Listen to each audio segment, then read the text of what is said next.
Pues muy buenos días a todos los presentes, a todos los que están conectados. Gracias, por lo menos por parte de la Fundación IRIS, de poder participar en este foro tan esclarecedor, tan interesante y que nos lleva a las reflexiones de un sector que, como decía Raquel Lloti, es absolutamente estratégico y prioritario en un contexto de cambio sin igual, ¿no?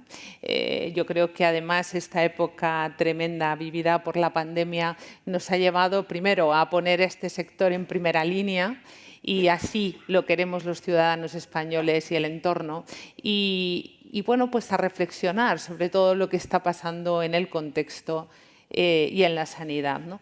Si hay algo que desde la Fundación IRIS nos preocupa es la defensa del mejor sistema sanitario para nuestro país, y entendemos que el sistema sanitario tiene dos sectores, tiene un sector privado y tiene un sector público, que inevitablemente y de alguna manera, para promover la accesibilidad, la calidad y la mejor atención para la ciudadanía española, debieran de funcionar de manera normalizada, debieran funcionar con vasos comunicantes que permitieran de alguna manera que la normalización del sector privado llevara a unos mejores sistemas de accesibilidad, de equidad y de calidad de servicio para la ciudadanía española, ¿no?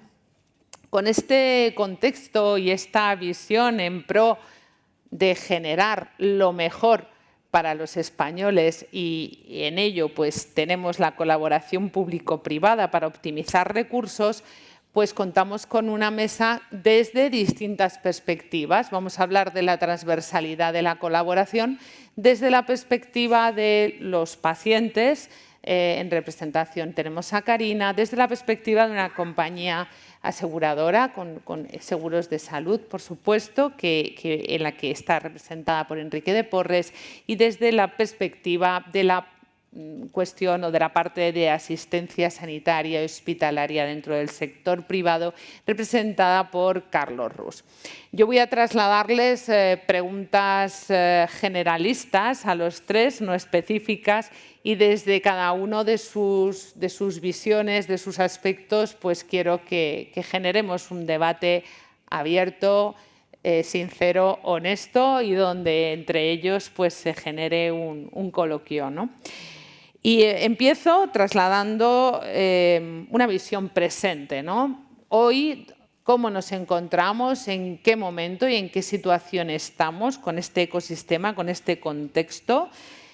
Desde el presente, ¿cuál es el estado actual de la colaboración público-privada en el sector sanitario de nuestro país? Y bueno, pues doy paso a Karina y vamos haciendo esta ronda de radiografía del presente. Karina. Bueno, muchísimas gracias por invitar a la plataforma de pacientes y a Forbes por tenernos aquí también dando voz. Bueno, yo creo que tenemos que hacer un análisis de cómo está nuestro sistema sanitario en cuanto a la respuesta, ¿no?, a la demanda que tenemos, una demanda que aumente la población, que aumenta la cronicidad, que aumenta el envejecimiento. Creo que, como decía Raquel, tenemos un reto como país, tanto en lo económico, pero también de cómo damos respuesta a una demanda pues infinita, en el sentido con una situación que se va agravando, ¿no?, por el aumento de la complejidad de la demanda de las personas que estamos en el sistema y que requerimos de servicios sanitarios, que responde a una falta de equidad, a una situación de dificultad de acceso a diagnósticos, a pruebas, a no tener identificados, ¿no?, indicadores claros en cuanto a calidad del sistema, o si estamos dando a las personas aquello que necesitan, o cumplir con las expectativas, o cómo estamos priorizando aspectos importantes de las políticas sanitarias. Creo que estamos en una situación donde realmente se necesita liderazgo, una apuesta decidida a medio y largo plazo por la salud, por la sanidad, y en el sentido de que aquí no sobra nadie. Creo que, quiero decir, está lo público, lo privado, hay que tener en cuenta la foto territorial también de nuestro país y ver cómo damos respuesta y no dejamos a nadie atrás, y para nosotros eso es lo importante. Enrique, tu visión. Buenos días. Intentando contestar a tu pregunta, yo personalmente creo que estamos en una situación preocupante por razones varias, porque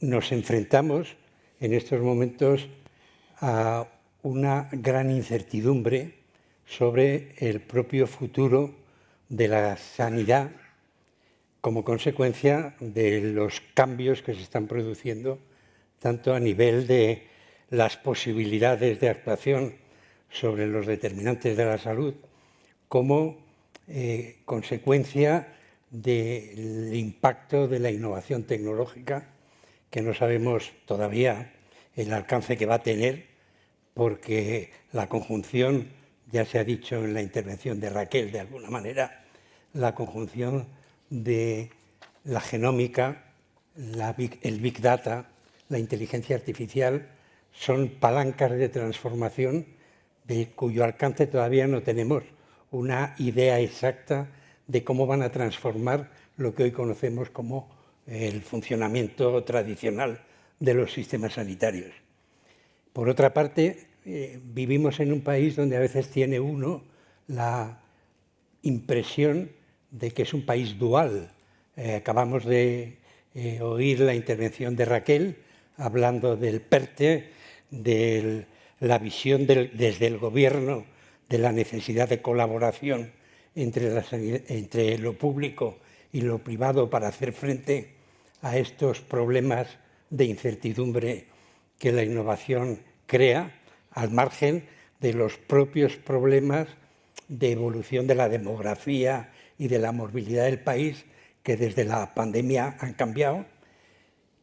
Y por otra parte, desde el Gobierno y desde el Ministerio de Sanidad en concreto, se habla de ir limitando la capacidad de actuación en materia de asistencia sanitaria de la iniciativa privada.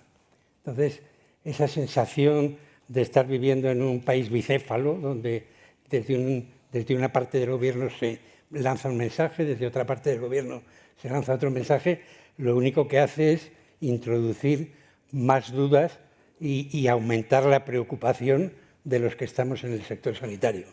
Porque partimos, de los que tenemos un poco de experiencia en estos temas, partimos de algunas convicciones profundas. La primera es que un país como el nuestro no se puede permitir tener recursos ociosos en materia de asistencia sanitaria o de protección de la salud de la población. Y por lo tanto, creemos que es imprescindible la colaboración público-privada. En segundo lugar, somos conscientes de que la transformación que se está produciendo está introduciendo interrogantes sobre nuestra capacidad de adaptación a esa transformación. Estamos viendo las dificultades que desde la pandemia se han puesto en evidencia en el funcionamiento del sector público, que tienen que ver con algunas desviaciones de lo que había sido inicialmente la idea desde la política de la descentralización del servicio de salud, pensando en que era mejor acercar la gestión de la asistencia sanitaria a la población, descentralizar la gestión a nivel de comunidad autónoma, pero se entendía que iba a haber un nivel de coordinación y de gobernanza desde el Estado, desde el Ministerio de Sanidad, que en la práctica no se está produciendo. El Consejo Interterritorial no está sirviendo para lo que teóricamente se pensó en su momento, y la ausencia de liderazgo desde el Ministerio de Sanidad en políticas de salud es evidente. De otra parte, el sector, y yo lo conozco muy bien, porque he trabajado en el sector público, el estatuto de personal del Sistema Nacional de Salud no ayuda en nada a la capacidad de adaptación del sector público, de los distintos niveles asistenciales a la necesidad asistencial de la población. Seguimos teniendo un sistema sanitario muy centrado en la potencia de la actuación de los hospitales en materia de enfermedad, y nos estamos encontrando con que la morbilidad está cambiando como consecuencia de la evolución demográfica de la población y de la propia evolución de la medicina hacia situaciones de cronicidad y de pluripatología, y el modelo no está ni en las atribuciones del personal, ni en la gobernanza de las instituciones, está preparado para adaptarse a esa situación. Es decir, nos encontramos con muchos elementos de incertidumbre y, por lo tanto, la situación parece, de alguna manera, comprometida, porque hablaremos de ello, pero las necesidades de reforma y de transformación son muy evidentes. Y, por último, y no querría que se me olvidara, asistimos desde hace tiempo a una especie de dogma que viene a decir que la privatización de la sanidad es mala. Y yo tendría que decir lo primero, que privatización es que el ciudadano pague de su bolsillo. Es decir, que aquí tenemos en nuestro país modelos de colaboración público-privada en los que el ciudadano no paga nada de su bolsillo. Me refiero al modelo del mutualismo administrativo, que es un modelo público con gestión privada, las concesiones administrativas, que son modelos públicos de gestión privada. Es decir, hay una experiencia de muchos años de colaboración público-privada que en nada tienen que ver con lo que se conoce como privatización, porque el ciudadano no paga nada de su bolsillo. Porque las características de un servicio público no tienen nada que ver con quién gestiona el servicio. Tienen que ver con la financiación, tienen que ver con la regulación, tienen que ver con la equidad en el acceso por parte de los ciudadanos, pero no tienen nada que ver con la gestión. Y a veces esto se está traduciendo en un dogma que coloniza todo el debate relacionado con las necesidades de transformación del modelo sanitario y dificulta todos los esfuerzos en la dirección de que aumenten las capacidades de adaptación a los cambios, que tienen que ver fundamentalmente con introducir nuevos elementos de gestión, nuevos elementos de incentivación a los profesionales, y que eso, si no se colabora entre lo público y lo privado, no se va a dar con facilidad. Difícilmente. Totalmente de acuerdo, Enrique. Muchas gracias. Carlos, ¿qué tal? ¿Cuál es tu visión? Cuéntanos esta radiografía del presente. Diferencio dos escenarios, ¿no? Uno es el escenario nacional, donde la vemos en riesgo, porque ahora mismo, con una gran carga ideológica, pues, las últimas declaraciones y con y el avance de la ley de gestión pública, la ley de gestión directa, el mensaje que se ha lanzado en medios ha sido la privada mata. Entonces, en base también a una serie de informes que se han analizado desde un punto de vista científico y no tienen más que una base ideológica. En ese sentido, en riesgo, porque es una ley que además se quiere tramitar también con carácter de urgencia y en la que se quiere poner coto a esa colaboración público-privada en el modelo concesional, y donde, pues además, esta criminalización que se hace con la privada mata se lleva también al ánimo de lucro, ¿no? Y esto pues, genera los problemas del sector. Y dices, oye, ¿va mal el sector asegurador? Pues yo creo que si le preguntamos a Enrique dirá, oye, con nuestros problemas, pero vamos, ¿no? ¿Va mal el sector sanitario privado? Y dice, oye, con nuestros problemas, pero vamos. ¿Pero cuáles son nuestros problemas? Y dice, pues a nivel nacional son ideológicos. Dice, si te vas al nivel autonómico es un problema de financiación. ¿Por qué? Dice, oye, porque que la lista de espera creciera de una forma desmedida por el COVID está justificado. Que en el 2024 esa lista de espera siga creciendo y esté en un 7%, y con 800.000 personas espera en lista de espera quirúrgica, no está justificado. La colaboración público-privada se ha incrementado tal y como debería haberse hecho para haber acabado con esa lista de espera antes del 2022, que se podría haber hecho.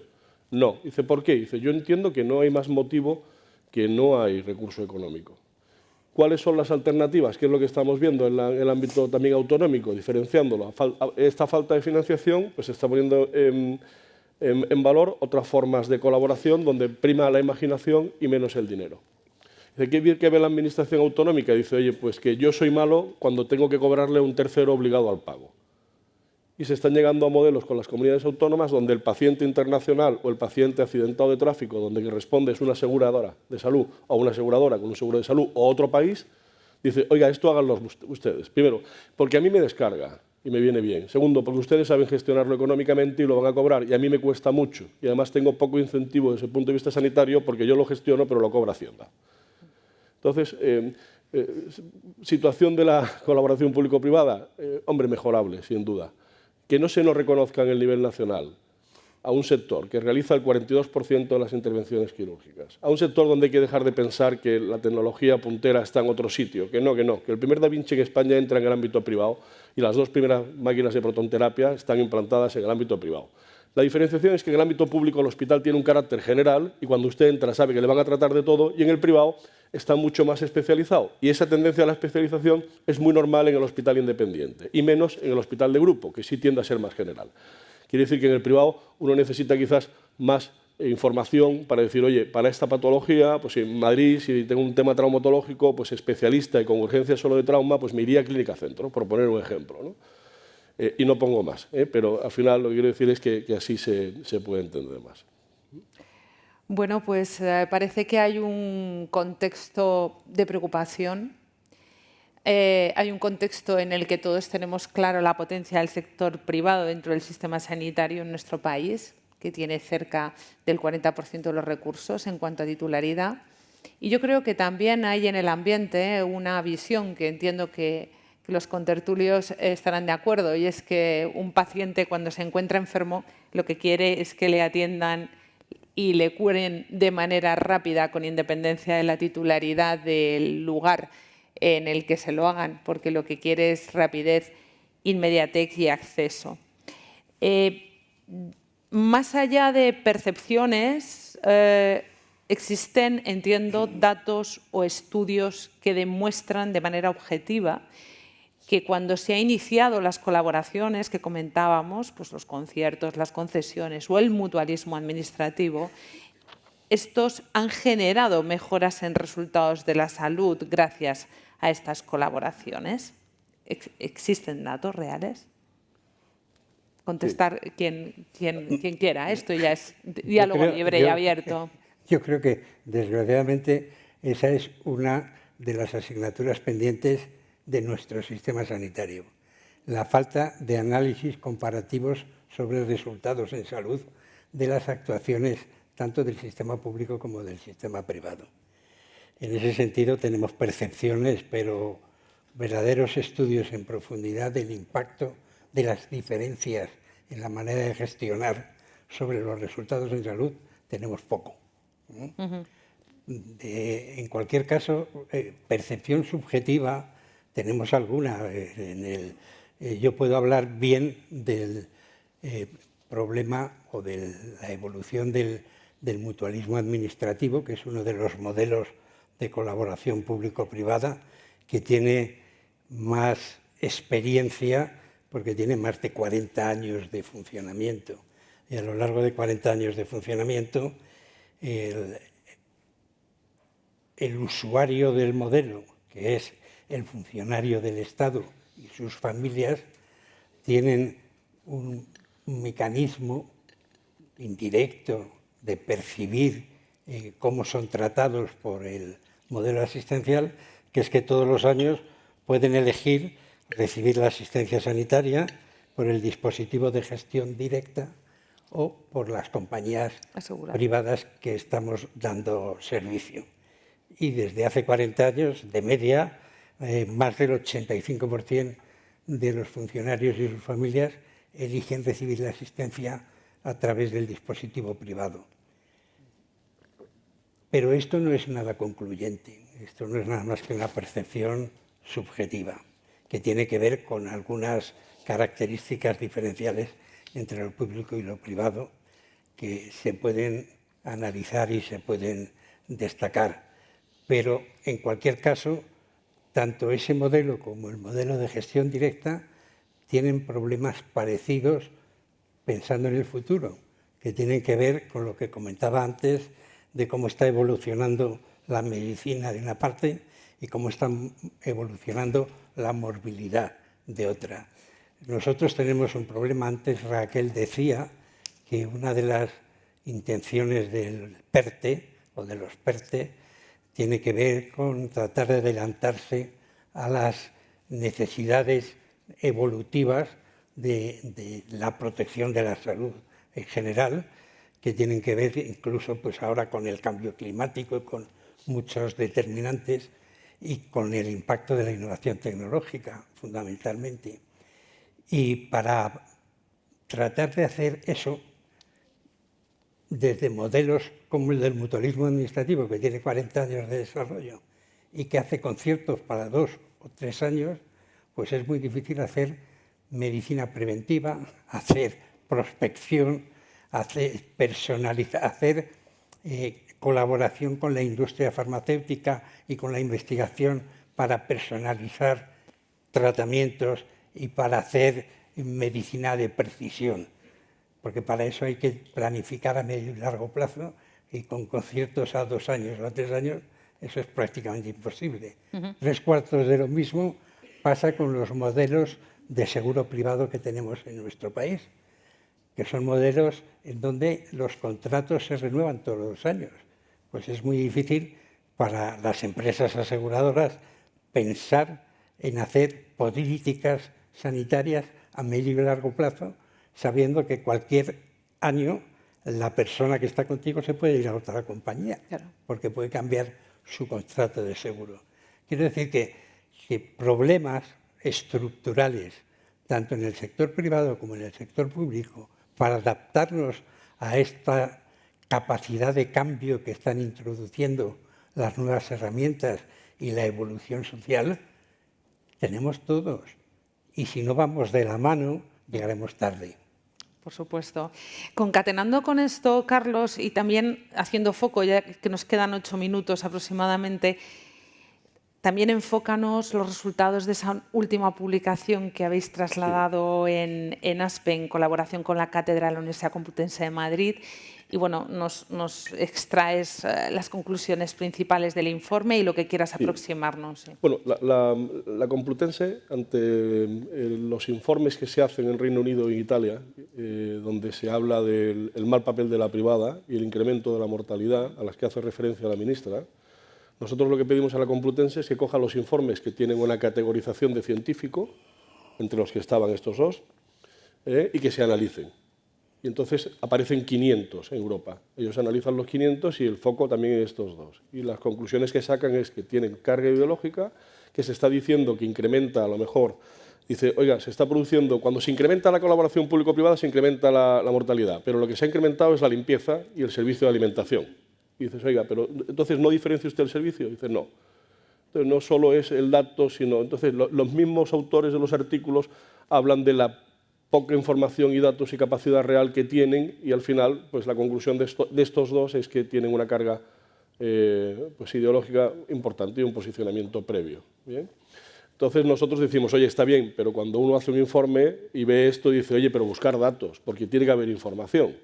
Entonces, con las normas de transparencia cada vez tenemos más. Enrique, nos gustaría mucho más, porque al final hay poca transparencia en el sector, los datos llegan 2 años más tarde, los comparativos no son posibles, y ahora os voy a dar un ejemplo, porque la forma de medir de Madrid es distinta a la de Valencia, es distinta a la de Andalucía y es distinta a la de Canarias. Y esto hace que sea muy difícil para los que estamos dentro, para el que está fuera del sector, Pero a raíz de este informe a la Complutense le decimos, oye, pero aparte de analizar esto, que no tiene nada más que carga ideológica y no base científica, busca datos. Y encontramos 2 fuentes en los modelos concesionales, que era lo que se estaba criticando. Uno es la Comunidad de Madrid. Esta información es accesible. Portal de transparencia, resultados, índice agregado de mortalidad. Y en el índice agregado de mortalidad, los 5 hospitales privados están 4 de ellos en la mejor posición, por debajo del ratio que se espera, que es el ratio de mortalidad estandarizada, que es inferior a 1, que sería el esperado. Y el quinto está en 1. ¿Y el quinto, perdón? El quinto está en 1. O sea, 4 están por debajo, que son los 4 mejores resultados de la Comunidad de Madrid, y el quinto está en 1, que serían el dato esperado. Y dices, oye, pues esto parece que está bien, ¿no? Y dices, sí, pero es que los 4 estos que estamos diciendo que están por debajo de 1 son los 4 primeros de la comunidad autónoma, son los que tienen el mejor resultado. Ahora nos vamos a la Comunidad de Madrid, a la Comunidad Valenciana, que mide de otra forma. Y se da el caso de Torrevieja, que es de los pocos hospitales que ya queda en modelo concesional en Valencia, porque se han ido revirtiendo. La tasa es de 822, mientras que la autonómica estaba en 911. Dice, oye, pues es mejor que la autonómica, que la media autonómica. Por lo que dices, oye, está bastante por debajo de la media de la Comunidad Valenciana. O sea que en una el dato es 1 RM y el otro es 822 sobre 100.000. Bueno, bien. Son distintas formas de hacer una lectura, pero en ambos casos estamos dando de que los modelos concesionales están dando buenos resultados en estas materias. Entonces, datos e información la hay poca, hay que buscarla, porque esta es portal de transparencia de la Comunidad de Madrid. El otro es informe de la Sindicatura de Comptes, que es el Tribunal de Cuentas de la Comunidad Valenciana. Y cuesta, pero con un poquito de esfuerzo y apoyo político motivacional, se encuentra. Muy bien. Carina, vamos a centrarnos en los pacientes.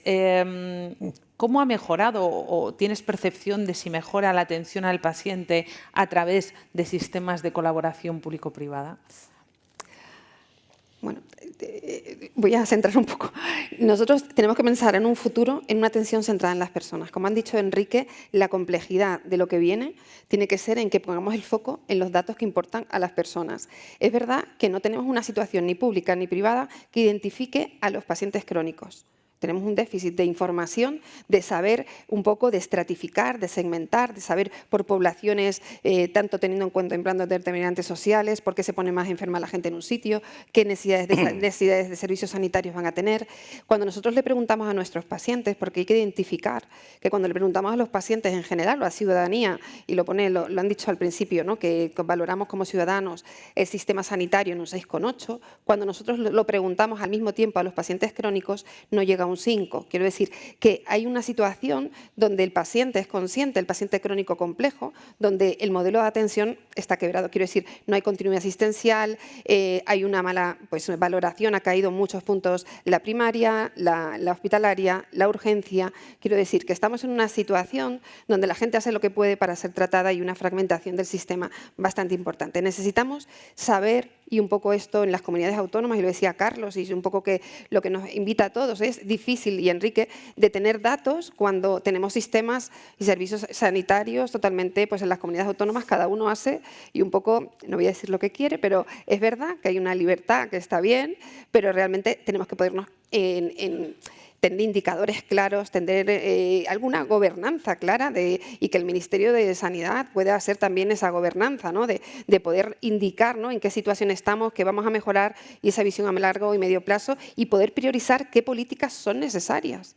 Creo que tenemos una falta de saber priorizar en política sanitaria, por dónde empezamos, dónde ponemos los recursos, y aquí quiero introducir que la gestión del cambio que conlleva esta transformación, hemos pasado una pandemia y esto lo ha venido a empeorar absolutamente todo, pero con la esperanza que teníamos todos de una transformación que no sé si veremos, porque yo creo que está casi todo escrito, sabemos cuál es el camino, pero hay que tener, lo que dije antes, la valentía del liderazgo de quién va a acometer todos estos cambios y cómo estamos dispuestos todos a gestionar cambios desde los profesionales, también los pacientes, desde el punto de vista de corresponsabilidad de la ciudadanía en sus derechos, pero también en sus deberes. En temas de prevención y promoción tenemos que evitar tanta morbilidad. Llegamos a mayores con una carga de enfermedad muy importante y esto es una situación que solo hace crecer el problema y un poco tener que ser innovadores, ¿no?, en procesos de cuidado, de asistenciales, de cómo introducimos la innovación y también tenemos acceso a ella y toda la parte tecnológica, ¿no? Yo creo que a veces pensamos en un futuro de inteligencia artificial, de medicina de precisión, de todo lo que viene, pero es que hay mucho que solucionar en la base de lo que está, ¿no? Léase la interoperabilidad de historia clínica y de un montón de cosas que están por hacer. Y la normalización, por ejemplo, de datos, ¿no?, tanto en datos primarios, que creo que es más complicado que en el ámbito más de datos secundarios, y ahí hay una larga lista de cosas que tenemos al alcance, de oportunidades que tenemos que aprovechar, pero tenemos que priorizar y tener claro cuál es el foco, que deben ser los pacientes, la ciudadanía actual y la que viene. Sin duda. Has hablado de la situación actual y del futuro. Por favor, Enrique, Carlos, para terminar, que nos queda un minuto, un traslado de futurible, ¿no?, de qué esperaríamos o qué querríamos que esto... Sí, yo, como nos queda poco tiempo y hemos empezado hablando de las preocupaciones, vamos a hablar un poquito de lo positivo que tenemos. Sí. Que tenemos mucho. Mucho, sí. Y a mí me gustaría recalcar algunas cosas. Por ejemplo, tenemos unas compañías aseguradoras en nuestro país que, a diferencia del resto del mundo, están acostumbradas a gestionar la atención sanitaria. ¿Y eso qué quiere decir? Están acostumbradas a controlar la calidad de las prestaciones y están acostumbradas a participar en el control de la evolución de los costes asistenciales.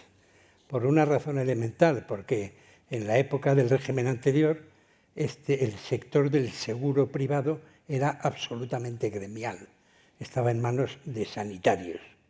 Y cuando entramos en el mercado común, a pesar de venir las grandes multinacionales, han tenido que respetar que la modalidad aseguradora mayoritaria en este país es la de prestación de asistencia sanitaria, que quiere decir que las compañías aseguradoras, en vez de hacer estrictamente de intermediarios financieros, que es lo que hacen en la mayor parte de los países del mundo, cogen dinero y dan dinero para gastos médicos y no se comprometen con la gestión de la asistencia.